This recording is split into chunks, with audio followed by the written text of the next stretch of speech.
Welcome to the Scrum.org Community Podcast, a podcast from the home of Scrum.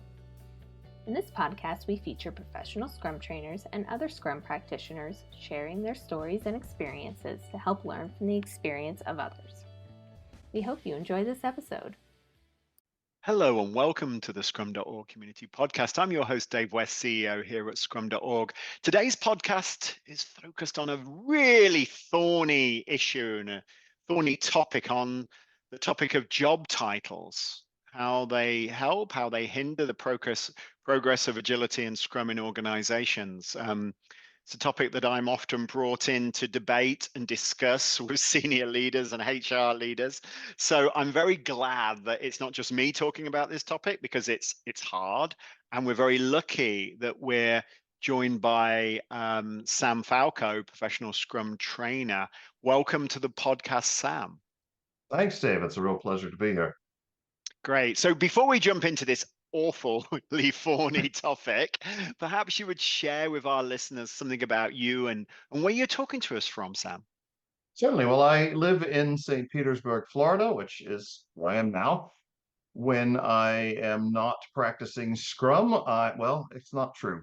When I'm not practicing Scrum, I'm still practicing Scrum. I write crime fiction as a hobby, and I use Scrum to discover the story as I build it. And every 2 weeks, I meet with my critique group, and they are my stakeholders, and that is my sprint review. Wowzers. That sounds like a podcast on its own right. Maybe we could lean into that some other time, but today isn't what we're going to be talking about. We're going to be talking about job titles. Okay, so let's get going. Sure. In 2020, as you well know, it was a massive year on so many levels, obviously a global pandemic, and also the Scrum Guide got updated. And in that update, Ken and Jeff and others ultimately updated it to change the roles to accountabilities. Scrum Master, Product Owner, Developer historically have been described as these roles, and they were now changed to accountabilities, really to scratch this itch about job titles and how we were describing it in the framework. Now, 2020, 4 years ago, there still seems to be an issue that hasn't really addressed. So, Sam, what have you seen? What are you seeing?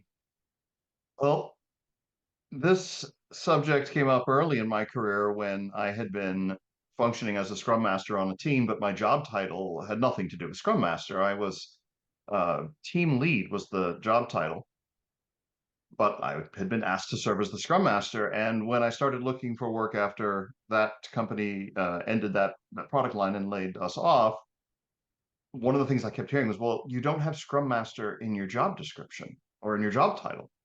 And I would say, but right down here, I talk about that I've done these things, and people were expecting it to be right there in the job title, and they wanted a number with it, a Scrum Master 1, a Scrum Master 2. And I thought it was very peculiar that this, yes, it was a role according to Scrum, but that it would become a job title that often got conflated with all sorts of other activities. And now in 2024, after so many of my colleagues and I have gone through layoffs or reductions in force, seeing them struggle to differentiate themselves because this job title Scrum Master has accreted all of these other responsibilities and tasks that may not have anything to do with the accountability that we expect a Scrum Master to fulfill. Does that make sense? Yeah, I mean, it's a double-edged sword, isn't it? Because the job title had been created, organizations like Scrum.org ultimately made a lot of hay because people said, oh, well, we need to train all our Scrum Masters and we need to certify them, etc., because we have a job title.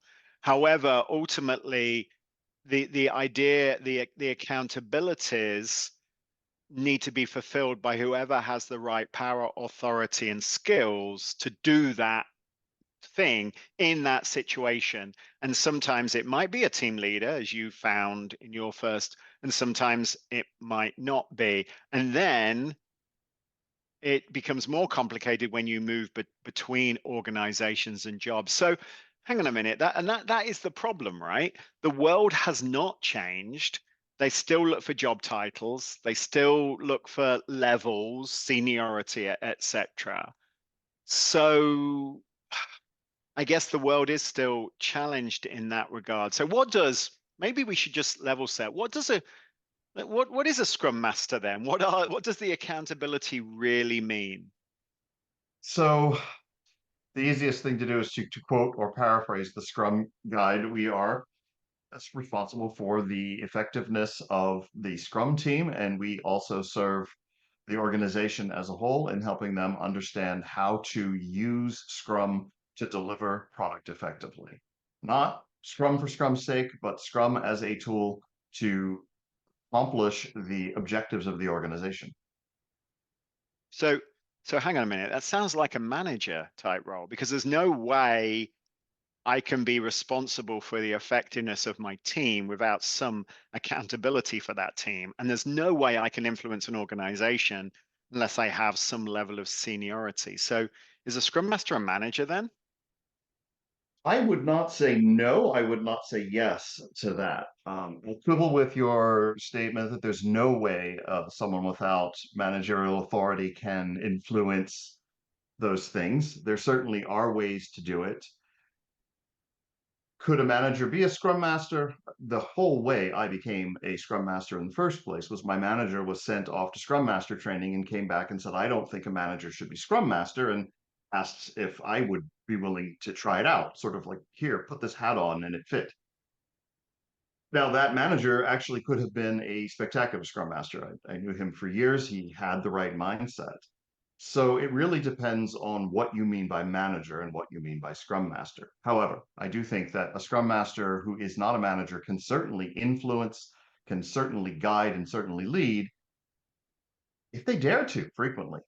I think too many people get pegged into this small role, job title scrum master, that in the HR guideline says you serve the team, and they get stuck there. But if you dare to step outside of that and ask questions and listen to the concerns of other people in the organization, you can certainly build the authority, the political capital, so to speak, to be able to effect change beyond the team level. And that's a crucial accountability capability. I don't know what the right word is.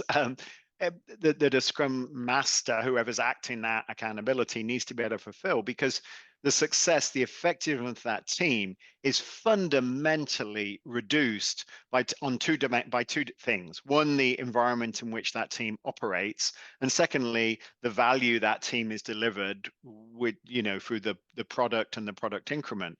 So that means they have to be able to do that to be effective. But that's not what I see in many of the descriptions of Scrum Master on, Indeed or LinkedIn or whatever. Absolutely. You see far too many things that say the Scrum Master will run the daily, and it's always daily stand up, run these things and make sure that the demo and you just cringe if you really understand Scrum to see these terms thrown about, but often very, very constrained. I was at an organization that had that sort of, here's what you do, you work only on the team, and I have always been sort of a stirrer of trouble, and I don't color within the lines very well. And so when the team ran into a problem that they absolutely could not solve themselves, I went outside and I started asking around, why is this happening? Why do we have this problem which predates me? And people keep raising as an issue, and the answer is just that's the way it works. But it doesn't work. And what do we need to do to solve it? And in this case, it was a particular environment would go down with almost predictable regularity, just crap out for a day or two where no one could get any work done. And I said, this is crazy. This can't always have been happening. So what happened to make it happen? No one knew.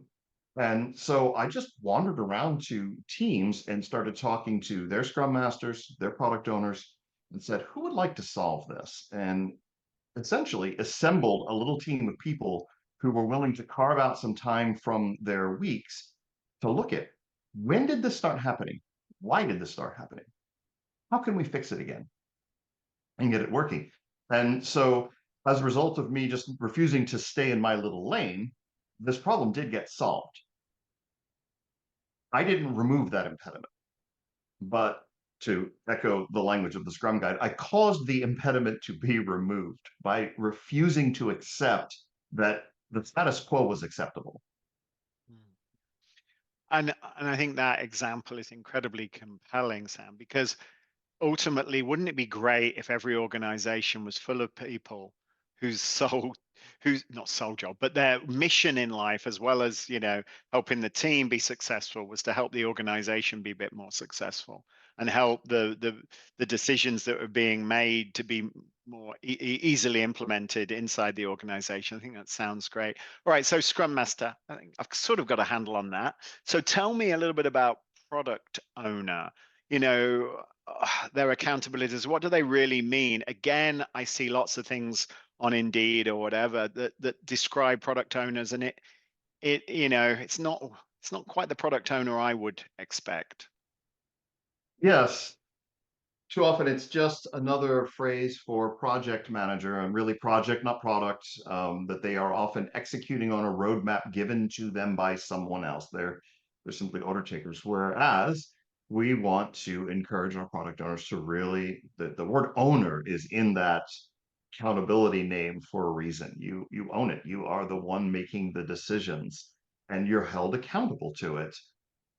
The last job I was at, I had a new product owner, relatively new. He had been product owner for another team for a bit and was coming to our team, and he was really gung ho to try this whole empirical approach to Scrum. And he and I worked together quite extensively, and he was very happy to not just tell the team, here's what you need to do, but talk to his stakeholders, find out what's important to you, explain to them, this is the thing we're going to be working on now. I can't please all of you all at once, but I can please one of you right now, and then you get the next slot if it's the most important thing. And help them understand that asking for the moon doesn't help, but let's talk about what we can do right now. And then turning around and coming to the team and saying to the team, here's where we need to go. What do you think? What do you think is a good first step? And having them help craft those sprint goals rather than previously they had been dictated to. This is where we're going. This is what we're going to do. And the first time this product owner asked them, "What do you think?" there was just crickets, dead silence, as no one knew how to answer it. And finally, one of the developers said, "We're waiting for you to tell us." And he said, "Well, I'm not going to." So I've got a bit afield from your question by illustrating rather than answering. But a product owner has the vision for how to improve the product and bring about something marvelous into the world, and can communicate that to the developers in such a way that allows the developers to then take ownership of building product rather than instructing them what they need to do. So it's about value, it's about vision, it's about being able to validate that vision as quickly as possible through those increments. The Yes. 3 V's, I guess, are crucial to that. Again, not something that we see over and over again. It tends to be more that order taker kind of a job description is described. So, all right. So coming back to Scrum Master, something that you said, and I really just want to scratch this itch a little bit. There's a lot of very high profile anti-Scrum Master posts on social media at the moment.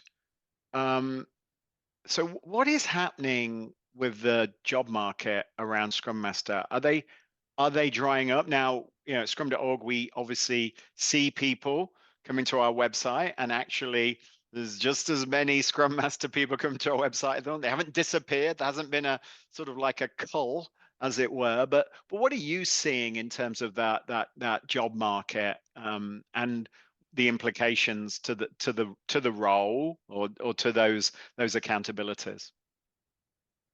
To a certain extent, I think, and I will caveat all of what I'm about to say with I have very limited ability to see the wider marketplace. But what I have seen is large enterprises have not gotten the value they wanted out of Scrum for one reason or another. Hmm. Often because they had a misunderstanding of what Scrum was going to give them. And because they crippled their Scrum Masters by confining them to a team role, and too few people have the sheer orneriness that someone like me has to go outside that, well, why do we need someone who can, in their view, just run events and schedule things? I had a director at a company I worked for about 8 or 9 years ago say, well, what does a scrum master even do? You're just a party planner, right? And I had to go outside and breathe deeply very much for a few minutes to calm down before I could go in and explain, no, that's not my job. But what I'm also seeing, and because I was laid off at the end of last year, although I train, I'm keeping my eyes open. So I get a lot of interest from small companies and mid-sized companies who understand that they cannot just wing it. They don't have the inertia that a large enterprise has, that they can keep moving and they'll keep moving. They need something else. And so they are more willing to ask, what can a scrum master do for me? And do I need a scrum master? And not in a negative sort of sneering way, but do I need a scrum master? How's that going to help me? And are willing to listen to the answer. That's interesting that smaller organizations, because you'd think the opposite, wouldn't you, in some ways, you know? You think that smaller organizations, well, it's easier to make changes, it's easier to make, everybody can take this accountability, but actually it's sometimes really good to have a catalyst. I'll tell you a Scrum.org insider story here. We have a Scrum Master. They're not a professional Scrum trainer. They're not one of, and we have had Scrum Masters that were professional Scrum trainers, and that was awesome. But we decided to go a different route than the last time, and the reason why is to have a different perspective. Somebody that had been practicing professional Scrum, that wasn't part of our big ecosystem, somebody completely new, who literally, you know, some of those things that we didn't even notice we were doing, but we were doing, were like brought out and made transparent. And that transparency has led to continue, you know, a significant improvement in our organization in terms of the effectiveness of the people that are delivering product. And it's funny, and we are, you know, relatively small group of people. We, you know, we have 3 or 4 scrum teams working at any one moment. So that's really interesting. So I guess the summary is that even so, maybe the demise of the Scrum Master is a bit more marketing hype or social media hype than that's really the case, and maybe it's been over talked about. I think it has been over talked about. I think there's a couple of factors. One is people like to stir up controversy. So they post these Agile is dead, Scrum is dead articles on LinkedIn, which are regurgitations of things I've been seeing since I first encountered Scrum in 2008, and I'm sure existed before that. But another aspect of it is that, circling back to where we started with the difference between a job title and the accountability, is that being a scrum master might be hidden in a job title because the organization has this technical program manager job title. And then when you look at it, you say, wait a minute, they're looking for a scrum master. And even sometimes it says scrum master and there it'll say scrum. But when you think about what the accountabilities of the scrum master are, and you look at the job list posting, you say, aha, what they want is a scrum master, or product owners as well. Oh, this says project manager. But look, I'm seeing language about product, and I'm seeing language about making decisions about the direction of the product. Aha, they want a product owner. Does that help?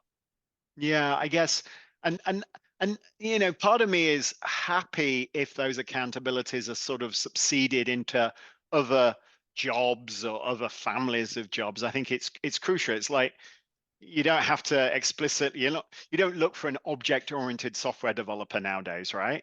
But when Right. I was in the early 90s, when I started, that was a thing. Now you just look for a developer, and one of the line items is, yes, of course they're gonna know I mean, everybody talks objects now. It's become sort of mainstream.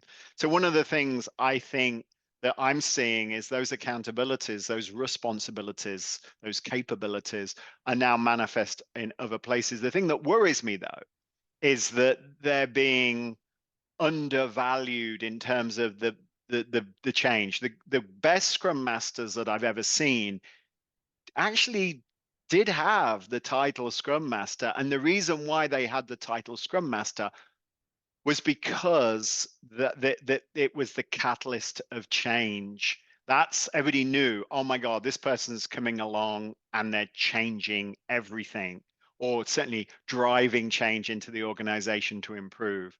But maybe this is the future of management. Maybe this is management 3.0, and that's okay. So product owner, though, what about that in the job market?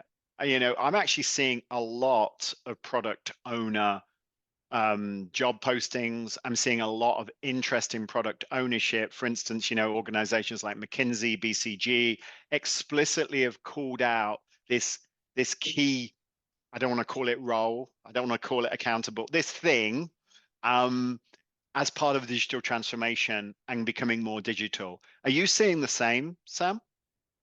I'm seeing a lot of the talk, and so here's where I struggle, where when someone says a term that I think I know what they mean, that I need to stop and find out. The map is not the territory is a familiar phrase for many people, and just because they say product owner does not mean they mean product owner as it is in Scrum. And so when you see that language or you hear that language, you have to be careful and start asking questions about what does that look like? What does that mean? And in some instances, I have seen people talk about we want to do product discovery, but what they really mean is they're going to analyze this to death for several months or longer. They're going to hand a massive product backlog to a Scrum team and say, here, digest this, which is not necessarily effective, to say the least. Yeah. And ultimately, the constraint is where that product owner lives inside a value stream around delivering product, right? Yes. And in some organizations, there's a project, a program manager or a product manager that's basically defining the backlogs and then handing it over to a product owner to work with the team to implement. And then there's some situations where that really is an empowered person that takes ownership of some part of a business process or actually a whole product, and that's like, so it really depends. So context is everything, Sam, is that what you're saying? I think context is everything.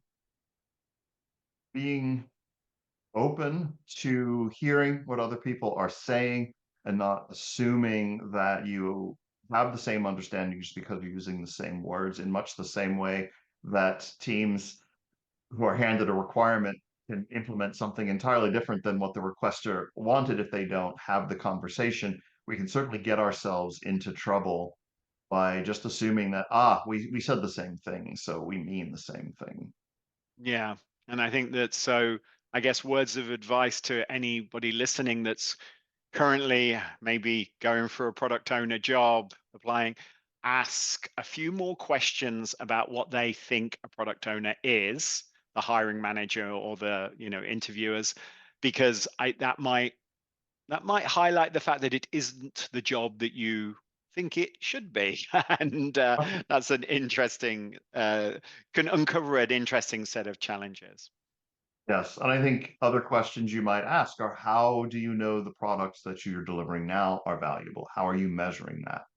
And they may not know. They may not have those answers, and that is not necessarily a red flag.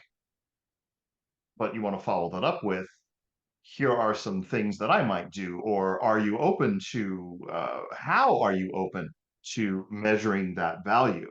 if you hear language that says, well, we know it's valuable because the executives who sponsored this say it's valuable, well, it's definitely a red flag. If you hear, well, we're making the assumption, but we hadn't really considered that, well, then you've got an opening to have a deeper conversation. Yeah, the validation element of the 3 V's of product ownership is something that many organizations aren't particularly good at. Even dare I say, Scrum.org isn't. I spend an inordinate amount of time trying, but it is hard to really validate. Every time I uncover data, it highlights the fact that there's so much more to uncover. And it can be painful, and someone may not be expecting that. I don't want to veer off too far off topic, but when I have worked with some leaders to sort of map out how do we know the value, they quickly have gotten frustrated because I'm asking them questions they don't have the answer to, and they're used to having the answers because that's how they got in their position. And so it's not resistance in the sense that you hear about in the consulting world, but just a sort of mental block against going any farther. They're protecting their self-image. And so again, as a product owner, you have to be able to work with folks to understand that sort of thing, same with a Scrum Master. So again, more listening. More listening is really important, and eliciting the kinds of conversations you want to have, say in an interview or once you get in the role. Excellent. Well, we could talk about this all day and probably longer, which is I literally could. worrying for anybody that's sitting next to us. But this has been a super interesting conversation. In terms of some takeaways that accountabilities aren't job titles. However, they often influence job titles. So even if people aren't advertising for Scrum Master or product owner, or even if they are, make sure you look at exactly the detail. The devil is in the detail. Context is everything.